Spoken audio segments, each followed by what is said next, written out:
Hi, and welcome to my SD Math Chat video. An SD Math Chat is something where the students get to play, and then you're going to discuss a puzzle, and then you're going to have them apply that concept. So today I'm going to show you how to get to SD Math Chats, and then how they work. So first, when you log into SD Math, the first thing you're going to see is on the top, you'll see it says Curriculum, and what you're going to do is go to Lessons. When you do that, it opens up a new tab that is going to load.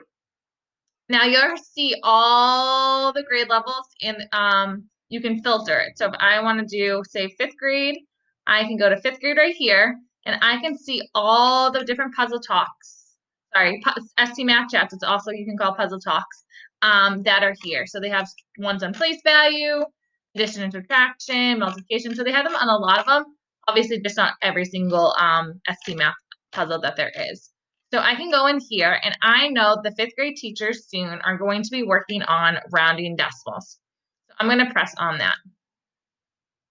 When I go to this, I'm going to see the learning objective and the lesson overview. And if I even want to, I can go through the different slides of what the teacher's screen would look like and what the student screens are going to look like.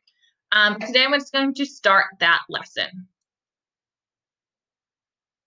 When I start the lesson, you're going to see that they give you a website that the students will go to, and this is the same website every time, and then they're going to give them a code. So I'm going to have my teacher screen up, and I'm going to make a student tab as well. So I'm going to take this, I'm going to copy it, I'm going to open it up in a new tab,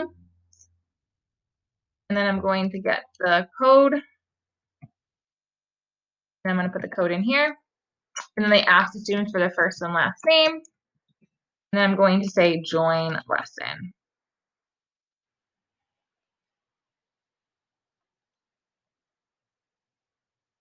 And when I get that, it says look up on the student's view. It says look up because obviously this is normally done in class, so they're looking up at the screen. But obviously in a remote learning environment, they're not going to look up to the sky. So you can just tell the students why it says look up.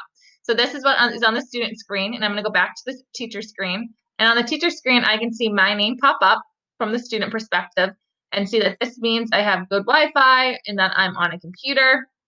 And all your students will kind of show up here as well. So when I want to get started,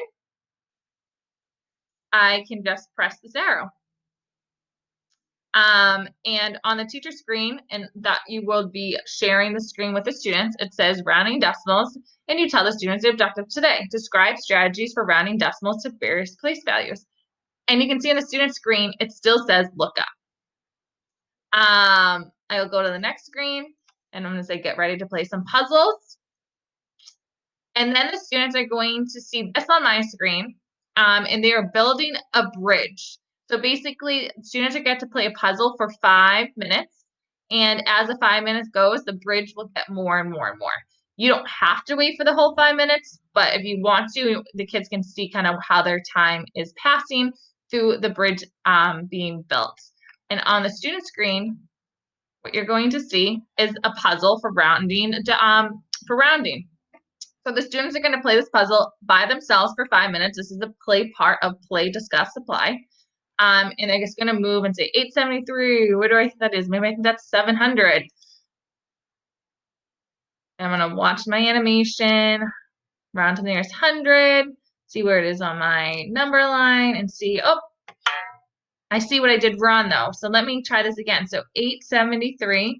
So I'm going to say, well, 873 is around here, and I can see that that is closer to 900. So I know that it'll round to 900.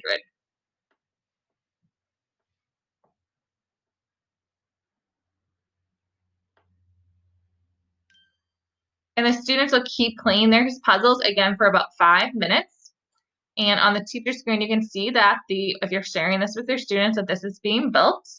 And they have student questions here. So again, if you were in person, you would be walking around and asking students these questions, like what strategy are you using to solve this puzzle? How do you know which digit to choose? What does it mean to round to the nearest nth place value? But since if you're in a remote environment, you will be able to see those student screens. So you might not be able to ask those types of questions. So then I'm going to go to the next screen. And when I do that again, they'll get the thing that says look up. and it'll say, get ready to play and discuss puzzles as a class. So what's going to happen is I'm going to go to the next screen. And students, once I press the start button, will get this puzzle on their screen. And it's just, this time it'll just be one puzzle. So I'll press start.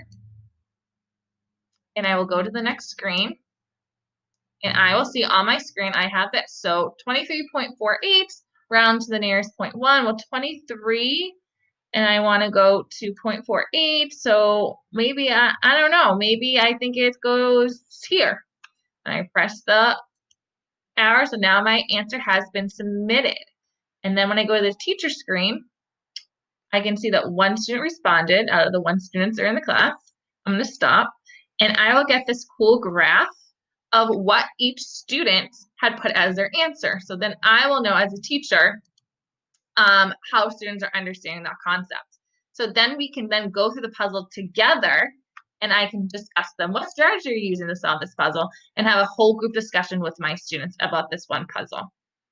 And then I can go to the next screen. And again, they'll get another puzzle to discuss together. So again, they played, now we're discussing. And then we're going to get to our conclusion problem. Get ready to solve a problem. Next up, conclusion. I'm going to round to the nearest 10. So now you're seeing that the students are now applying that skill. So they played by themselves. Then we had a discussion as a whole group class.